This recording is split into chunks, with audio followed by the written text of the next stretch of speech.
The purpose of this recording is to guide SAMHSA grantees on how to submit a non-competing continuation. Accessing the Manage Continuations view screen. To log into ERA Commons, go to public.era.nih.gov/commons. This brings you to the ERA Commons login screen. Next, you log in on the left-hand side of the screen with your credentials. Select Non-Research from the Apps icon in the upper left corner of the screen. From there, select Manage Continuations, which takes you to the Manage Continuation search screen. The view differs depending on whether you are logging in with the PDPI role, or the signing official role. SO role for short. Please note that the SO is the same as the business official. If the PDPI signs in, they see a pre-populated list with a row for each grant that the PDPI is assigned. If the SO signs in, they can enter specific search criteria to find a specific grant, or merely select Search, which produces a list that contains every active grant at the SO's organization. Note that the default search results only include active grants unless the Include Expired Segments checkbox is checked. When that checkbox is selected, grants with expired project periods are displayed in the list. The list contains the core grant number, federal agency name, project period start and end dates, budget period start and end dates, PDPI name, continuation status for the upcoming year, project title, and the three-dot ellipses icon to access the action menu. There is a text filter option that can be used to narrow the results further.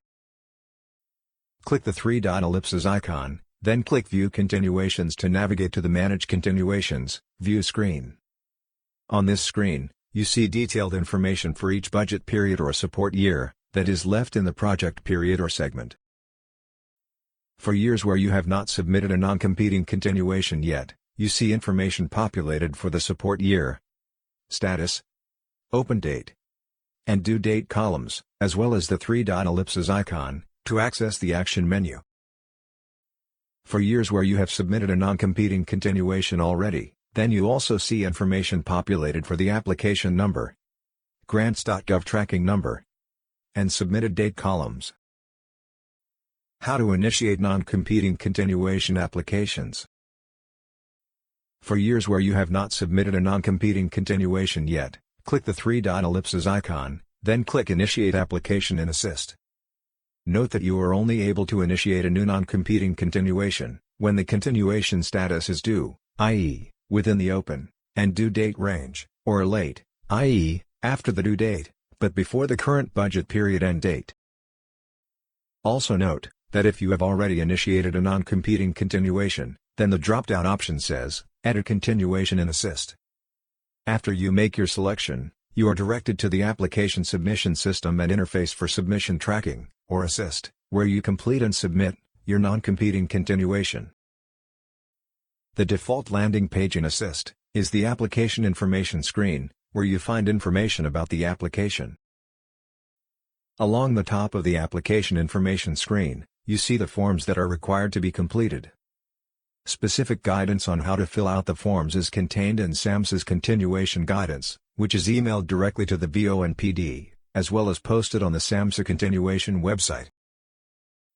You may add optional forms to your application by selecting Add Optional Form on the left-hand side of your screen.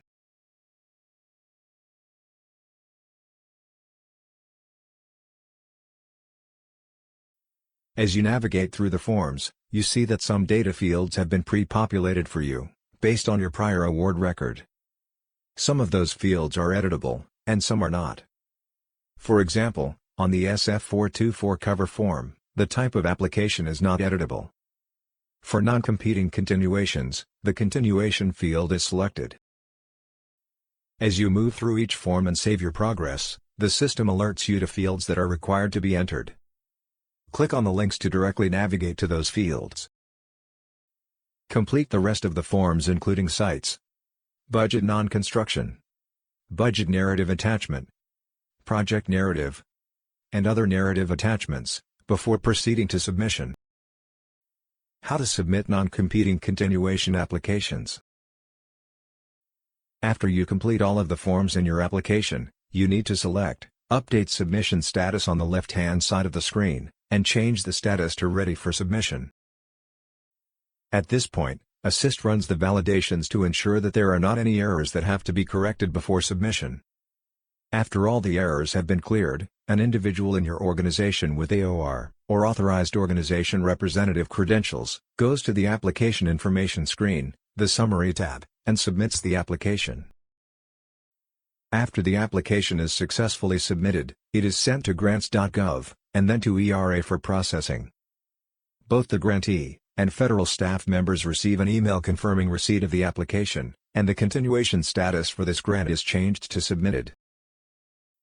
Grantees can log into ERA Commons, access the non-research option from the app icon, then to manage continuations, and review the status for their grants at any time. Resources. If you need additional assistance, you can contact your assigned Grants Management Specialist, GMS, for budget and grant-specific questions. You can contact your assigned Grants Project Officer, GPO, for program-related questions. And for technical questions, contact the ERA Service Desk. This concludes this video tutorial on showing SAMHSA grantees on how to submit a non-competing continuation. Thank you for watching.